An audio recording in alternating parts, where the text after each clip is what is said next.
Operating millage, I'm happy just to let them slide for that. Thank you. We are pretty excited about that. We're grateful for our community, for the support. It was almost 78% approval. So it takes a lot of people to put this together. Our principals and our head secretaries, we fed them information and they kept putting it in newsletters, so we appreciate that. Our other staff just getting the word out, right, of, hey, we've got this election. You as a board for getting the word out, and as you're meeting with community members or you're running across them in the grocery store or whatever, just reminding them about the election. But I really want to also thank Elizabeth. She put a lot of work into all of this and all of the documents that we mailed out or the information that we shared with our building administrators to push out to our community. You know, she was really instrumental in that, so I appreciate her and her work. The business cards were. Yeah. I thought that was a pretty cool idea. I was like, I mean, neat. all of it was. Almost everyone that I ever brought it up to or talked to said they already knew about it. They had heard about it somewhere, they had seen it somewhere, so the information campaign was excellent. Really, pretty big turnout. For May election, where it was the only thing on the ballot, that was huge. It was over 9,000. Yeah. That's amazing. Which I would agree. We, I think, were the best turnout Yeah. of all the school elections on the May ballot. I held the business cards until like all the events that I was attending right before the election, and parents were like, "Oh, thank you," because it's May. It just kind of goes Busy. over. Yeah. And so like the yard signs at the sites and all that, it was just that constant visual, like, yes, I have to put this on my calendar. It's Yeah. good. When I talk about school, like we had the yard signs close to the building, and then it was Yeah. like the day before election, hey, move it out by the road, and Yep. change your, you know, for the high schools, change your signage, Yep. your electronic signs, so all those visuals to, because we're busy. May is, And if you don't do an Crazy. absentee ballot, you know, we want you to get with your polls, so we're grateful for that. A lot of work from all of you, thank you. Yes. Yeah. All right, that's all we have for presentations. Just a quick note, it's that time of year where we make our largest debt payment of the year, right? In November, it is just our interest, but in May, it is principal and interest. So Tina submitted that information. We had that paid at the end of April to the tune of about $26.5 million. So we are on top of that.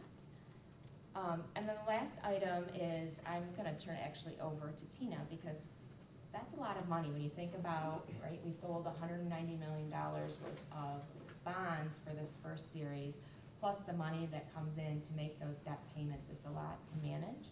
And we like to make sure that it's protected as much as we can as a system. So Tina's been doing a great job in working through that and making sure we're protected as possible, so I'm gonna turn it over to you. Just to draw your attention to the investment report, for the most part, it looks like it always does. We have a number of accounts across all of the funds, and for the most part, they're traditional accounts, interest earning. So as the Fed potentially changes what's happening in the market, that adjusts our yield on those accounts. Two pieces that I want to draw your attention to that are newer are under the debt service. We have an IntraFi account with Mercantile Bank.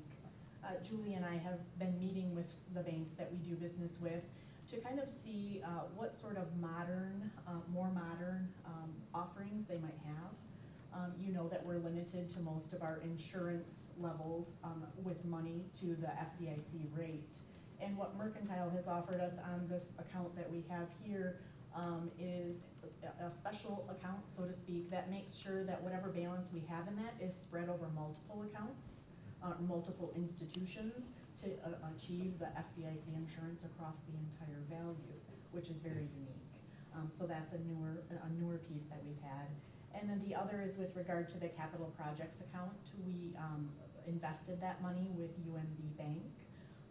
And one of the notes that I put on here is just that the yield is variable. We have some that are built upon cash needs from the draw schedule, and some are invested. So that portfolio will change based on the market and those pieces as well. So you'll see those little notes kind of in there throughout the reporting period.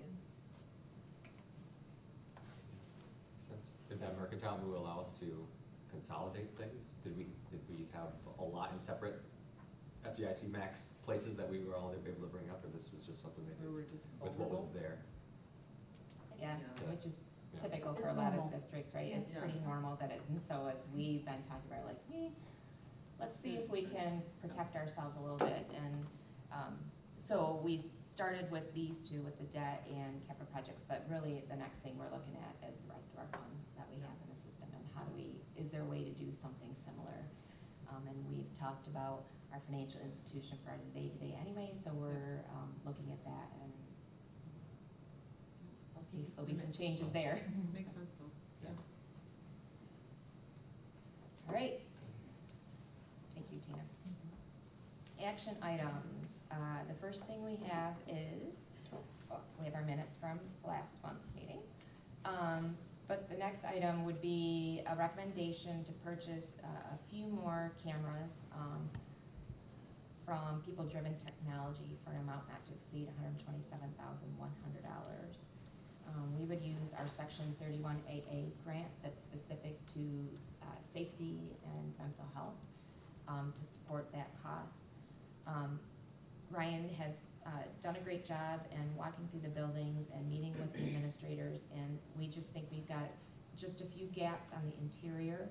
So we're requesting 32 interior cameras, and then 8 exterior cameras. And a chunk of the exterior cameras are really related to the new athletic projects, right? We wanna make sure we've got something out there to monitor what's going on in that activity. So you can see in the recommendation, we listed all of the schools there who are receiving those cameras. And this would be from the REMC purchasing contract, so the bidding has been done already for us. I would add too, it had something to do with when we had the review, SEC came in and reviewed our athletic facilities, and so Ryan was responsive to that review, because there was a lot of blind spots, dark spots, those kinds of things, so appreciate you doing that. Were some of these locations that we had identified in the last walk around, and we couldn't package them all together at the time, or this was you identified? Yes, CJ, so Julie mentioned the gaps, so there were gaps, there were inconsistencies across the board for all the buildings. So approximately 1/3, as an example, had some in gyms and some did not. So we were trying to standardize that, just to make sure all the buildings were the same. And then the exterior ones were, those are the additional gaps too, with the new athletic facilities, and even the future build out at Northern, for example, we're still gonna get those cameras in place so that we have them in the future, so, and then I walked to the 8 athletic directors, so the report from SEC, the athletic directors, combination, everything, that was the final, Yeah. in closing those gaps up.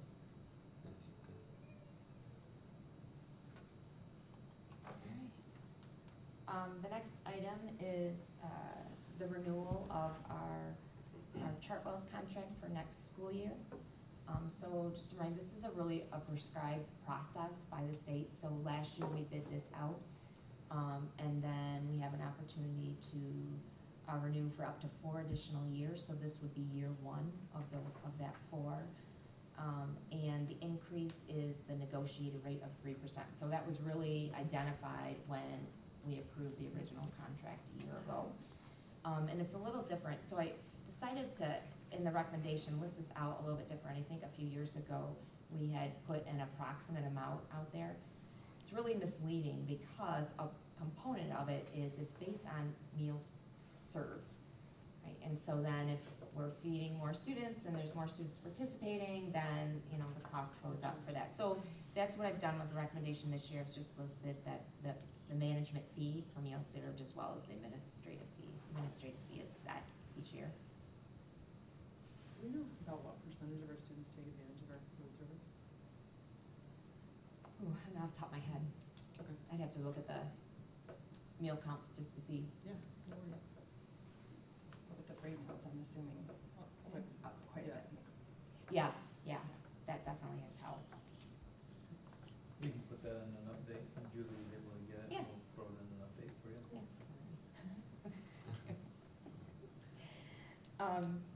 The next item on the agenda is the Kent ISD's budget. So it's a requirement for local school districts, local boards, to adopt a resolution to either approve or disapprove the ISD's general fund budget. So each year they put together a comprehensive packet. So we've included that in this agenda for you to go through, but I've also provided just a summary, because it's a lot. They have, you know, multiple funds, and you can see that they have 7 different funds. So they present everything, but you as a board, the resolution would be for the general fund only. But just some of the things of their key budget assumptions, so you can imagine, they had to get this to us by May 1. And there is not a lot of information out there, right, not a lot of certainty, so they're, like we will have made some assumptions for that. So they have, like their property tax values, capped at that 5%, they're anticipating a heavily rollback again. They're anticipating 4.1% for their state aid revenue. They get Section 81, which is kind of their unrestricted revenue, similar to think about our foundation allowance. They have settled contracts with their employees, so that's built into this. We know the retirement rate, so that's a slight decrease overall for that. They are doing something unique related to medical insurance. So we know that the annual increase for the hard cap went up 2.9%. That was issued by the Department of Treasury. We also know lingering out there that still has potential is for some type of adjustment to that hard cap in general. It was House Bill 6058. That was the one with along with several other bills that was approved but then held up and not sent to the governor. You've heard that multiple times. So they're building in a larger increase. They're building in an 11.1% increase because they really think that something is going to come through and it will impact. So they want a budget for that now versus wait and pick it up later in amendment. So that's all a part of their amendment or their budget proposal for this next year. So there is a lot of information in that packet. But if you have questions on that one in particular, I think they probably presented it to the superintendents at their meeting that they've had recently, and they also presented to the business manager group. Tina sat through that one for us this time. So we've heard it from both ends. Do you think it's a reasonable budget? Yeah, I don't see anything that's like, oh my gosh, Okay. no way type thing, so. Thanks for the summary. Yes. Helpful. Yeah, you can go through. I think what's nice is it's a huge document, right? And there's a lot of information, which is good, right? So that they're being transparent as well. But just a reminder, you've got to just keep each other fun. The next action item is related to our audit services. So we again recommending Maynard Costerison for our 24-25 audit for an estimated amount of about $61,000. This comes from our general fund. They continue to be a leading audit firm related to school district audits in the state. And then you could see our historical costs on there as well. It's nice to list where we've been with them.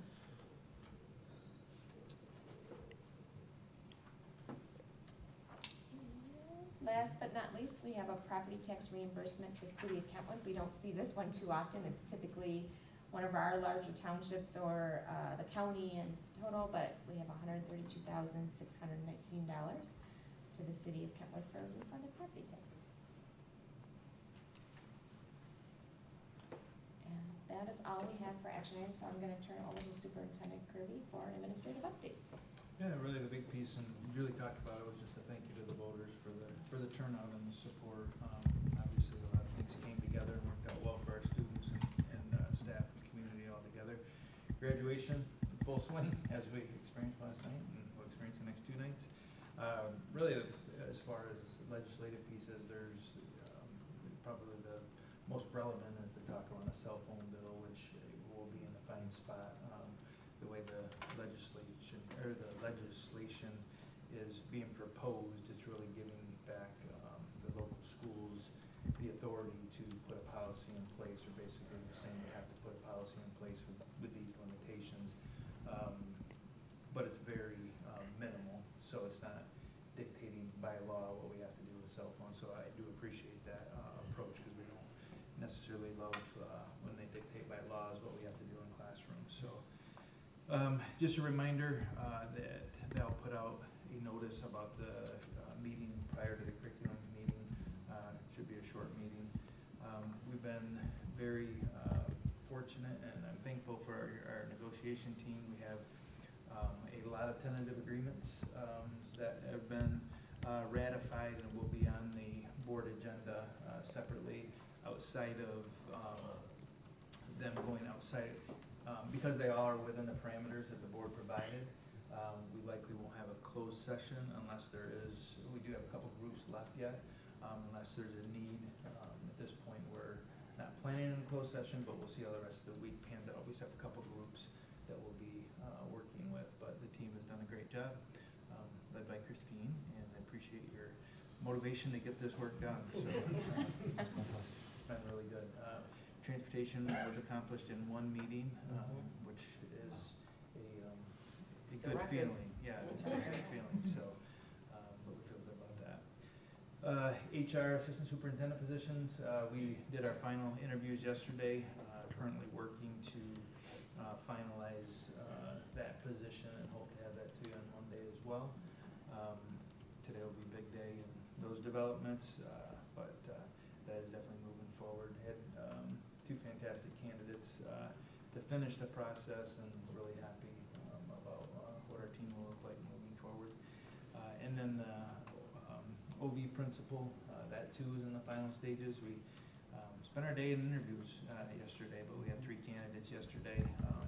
But we are in a really good spot because both of them were tough decisions. And in fact, we still are mulling over the OV principal position, but hope to have that one wrapped up as well. So, yeah, so looking forward to that. So, those were the big pieces that I wanted to share. Alright. If you have questions about anything that's on the agenda for Monday's meeting, feel free to reach